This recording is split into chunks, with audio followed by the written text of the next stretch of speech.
Hi friends, welcome to my channel. ಬೆಳಗಿನ ಬ್ರೇಕ್ಫಾಸ್ಟ್ಗೆ ನವಣೆ ಉಪಯೋಗಿಸಿ ಬಿಸಿಬೇಳೆಬಾತ್ ಮಾಡ್ತಾಯಿದ್ದೀನಿ.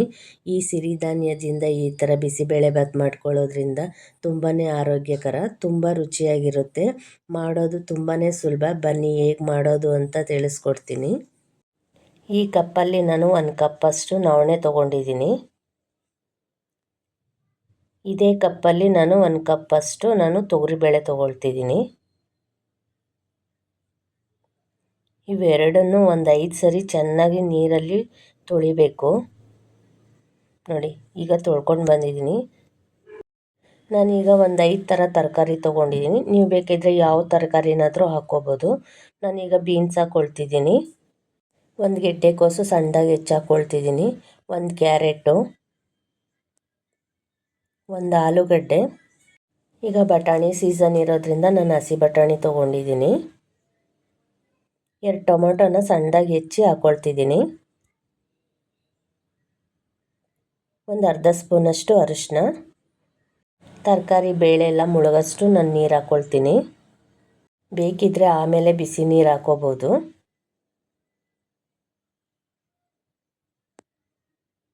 ನಾನೀಗ ಮುಳುಗಷ್ಟು ನೀರು ಹಾಕ್ಕೊಂಡಿದ್ದೀನಿ. ಈಗ ರುಚಿಗೆ ತಕ್ಕಷ್ಟು ಉಪ್ಪು ಹಾಕ್ಕೊಂಡು ಲಿಡ್ ಕ್ಲೋಸ್ ಮಾಡಿ 2 ವಿಷಲ್ ತೊಗೊಳ್ತೀನಿ.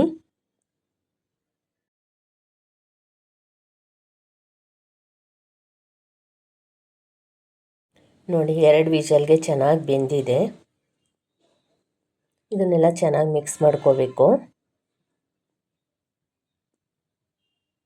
ತುಂಬ ಚೆನ್ನಾಗಿ ಬೆಂದಿದೆ. ನಾವು ಕುಕ್ಕರ್ ಮುಚ್ಚಳ ತೆಗೆದ್ಮೇಲೆ ಒಂದು ಸ್ವಲ್ಪ ಹೊತ್ತು ಬೇಯಿಸ್ಕೋಬೇಕು. ಇದನ್ನು ನೀರು ಕಡಿಮೆ ಆಯಿತು ಅಂದರೆ ಬಿಸಿ ನೀರು ಹಾಕ್ಕೋಬೇಕು. ನಾನು ಸ್ವಲ್ಪ ಬಿಸಿ ನೀರು ಹಾಕ್ಕೊಂಡಿದ್ದೀನಿ. ಬಿಸಿಬೇಳೆಬಾತ್ ಪೌಡ್ರು ನಾನೇ ಮನೆಯಲ್ಲೇ ಮಾಡ್ಕೊಂಡಿರೋದು ಹಾಕ್ಕೊಳ್ತಿದ್ದೀನಿ. ನೀವು ಬೇಕಿದ್ದರೆ MTR ಹಾಕ್ಕೋಬೋದು. ಬೇಕು ಬಿಸಿಬೇಳೆಬಾತ್ ಪೌಡ್ರು ರೆಸಿಪಿ ಅಂದರೆ ನನ್ನ ಚಾನಲ್ನಲ್ಲಿದೆ. ನಾನೀಗ 2 ಸ್ಪೂನಷ್ಟು ಬಿಸಿಬೇಳೆಬಾತ್ ಪೌಡ್ರ್ ಹಾಕ್ಕೊಳ್ತಿದ್ದೀನಿ. ಇದನ್ನು ಹಾಕ್ಕೊಂಡು ಚೆನ್ನಾಗಿ ಮಿಕ್ಸ್ ಮಾಡ್ಕೋಬೇಕು. 1 ನಿಮಿಷನಾದರೂ ಮಿಕ್ಸ್ ಮಾಡ್ಕೋಬೇಕು. ಈಗ ನೋಡಿ, ನಾನೆಲ್ಲ ಚೆನ್ನಾಗಿ ಮಿಕ್ಸ್ ಮಾಡ್ಕೊಂಡಿದ್ದೀನಿ. ಇದಕ್ಕೆ ನಾನು 1 ಬೌಲಷ್ಟು ಒಣ ಕೊಬ್ಬರಿ ತುರಿ ಹಾಕ್ಕೊಳ್ತಿದ್ದೀನಿ. ಇದಕ್ಕೆ ಸಣ್ಣದಾಗಿ ಹೆಚ್ಚಿರೋ ಕೊತ್ತಂಬರಿ ಸೊಪ್ಪು ಹಾಕ್ಕೊಳ್ತೀನಿ. ಇದನ್ನು ಚೆನ್ನಾಗಿ ಮಿಕ್ಸ್ ಮಾಡ್ಕೋಬೇಕು. ಇದನ್ನು ಅಷ್ಟೇ 1 ನಿಮಿಷ ಬೇಯಿಸ್ಕೋಬೇಕು.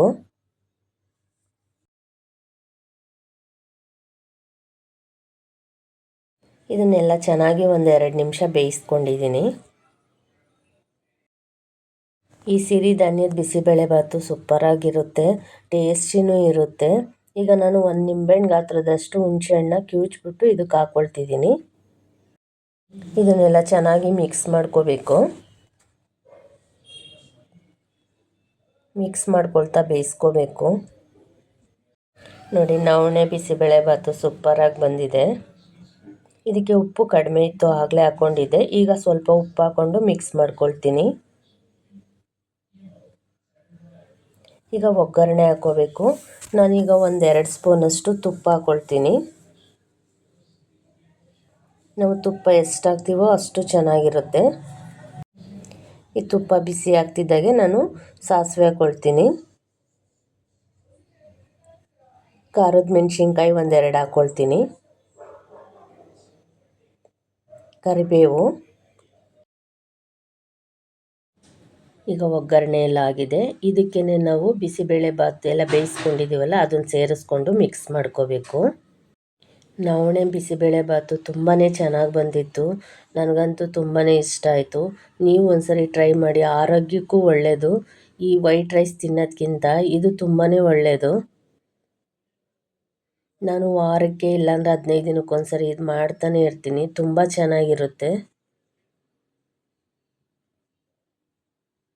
ನೋಡಿ, ಬಿಸಿಬೇಳೆಬಾತು ರೆಡಿಯಾಗಿದೆ. ಸೂಪರಾಗಿ ಬಂದಿತ್ತು. ಟೇಸ್ಟು ಅಷ್ಟೇ ಚೆನ್ನಾಗಿತ್ತು.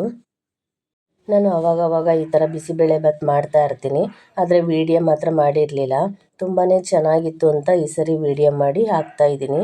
ತುಂಬಾ ಟೇಸ್ಟಿಯಾಗಿರುತ್ತೆ, ಹೆಲ್ದಿಯಾಗೂ ಇರ್ಬೋದು. ಒಂದ್ಸರಿ ಟ್ರೈ ಮಾಡಿ ನೋಡಿ, ಸೂಪರಾಗಿತ್ತು ಮಾತ್ರ.